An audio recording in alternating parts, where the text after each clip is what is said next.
বৃন্দাবনের এক শান্ত সকাল। চারদিকে কুয়াশার পাতলা পর্দা, গাছের পাতায় শিশিরের ঝিলিক, আর দূর থেকে ভেসে আসছে গাইগরুর ঘণ্টার মৃদু শব্দ। ছোট্ট নীলরঙা কৃষ্ণ, কাঁধে বাঁশি লাগানো, হাতে লাঠি নিয়ে গরু চড়াতে বেরোয়েছে বন্ধুদের সঙ্গে। তার চঞ্চল হাসি আর চোখের জল জলে দীপ্তি দেখে মনে হচ্ছিল পুরো বৃন্দাবন যেন তার আনন্দে সাজানো। হঠাৎই কৃষ্ণের চোখ থমকে গেল। যমুনার ধারের কাশবনের ফাঁক দিয়ে এক কিশোরীকে দেখা গেল।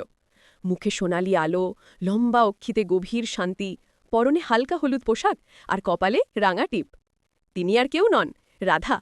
তিনি গরুর বাচ্চাদের খেলাচ্ছিলেন আর একসময় খিলখিল করে হেসে উঠলেন। সেই হাসির শব্দ বাতাসে ভেসে কৃষ্ণের কানে এসে লাগল, আর মুহূর্তেই তার হৃদয়ে নেমে গেল এক অজানা স্পর্শ। কৃষ্ণ থমকে দাঁড়িয়ে রইলেন। বন্ধুরা অনেক দূর এগিয়ে গেলেও তিনি দাঁড়িয়ে শুধু রাধাকে দেখতেই থাকলেন। তার মনে হচ্ছিল এই মুহূর্তটাই যেন আগে কোথাও দেখা হয়েছিল, যেন জন্মজন্মান্তরের স্মৃতি ফিরে এসেছে। এক অদ্ভুত টান, এক অমোঘ আকর্ষণ তার মনকে ভরিয়ে দিল। রাধাও ধীরে ধীরে কৃষ্ণের দিকে তাকালেন।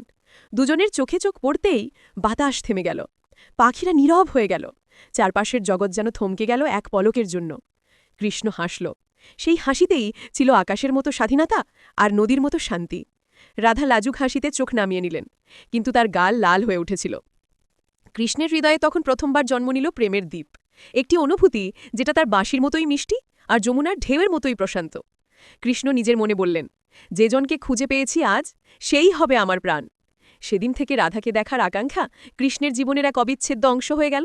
গরু চড়াতে বেরোলেই তার চোখ যমুনার ধারে ঘুরত, যদি আবার রাধার দেখা পাওয়া যায়।